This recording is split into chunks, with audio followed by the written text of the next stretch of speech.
Hello বন্ধুরা, আজকে আমরা দেখব ইন্দ্রেনেশিয়ার একটি রেস্টুরেন্টের খুব সহজ উপায়ে একটি সুস্বাদু মজাদার খাবার তৈরি করা।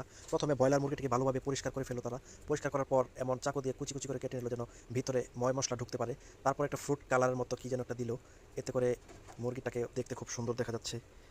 ফ্রুট কালারটা মেশানোর পর গরম তেল দ্বারা চারপাশ ভালোভাবে দিয়ে দিল যেন কালারটা বসতে পারে এবং মাংসটা খুব সহজেই দেখুন ফুলে উঠলো। এরপর ঠান্ডা বরফ মিশ্রিত একটু পানিতে ভিজিয়ে নিল। এটা ভেজানোর উদ্দেশ্য হচ্ছে মুরগিটার মাংস যেন সফট নরম হয়। খুব সহজেই দেখুন বরফ মিশ্রিত পানিতে চুবিয়ে নিল। চুবানোর পর এটিকে সুন্দর একটি বাটিতে রাখলো। রাখার পর কিছু ময় মশলা দেওয়ার পর এটাকে একটু হিট দিল।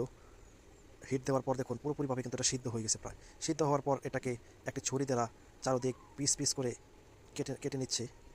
দেখুন মাঝখান দিয়ে এবং চারপাশ ভালো করে পিস পিস হিসেবে কেটে নিচ্ছে। পিস পিস করে কাটার পর একটি কড়াইয়ে কিছু ময় মশলা ঢাললো। ঢালার পর এটি একটু ভেজে নিল।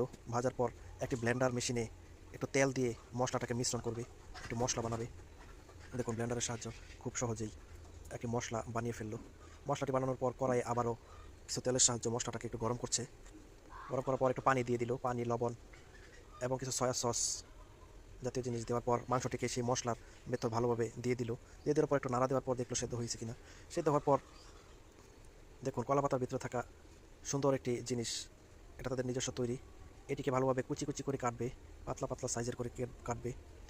এটিকে সুন্দরভাবে কাটবে। দেখুন ওয়াও, অসাধারণ একটি খাবার। খুব সহজেই ছুরি দিয়ে পিস পিস করে সুন্দরভাবে কাটছে।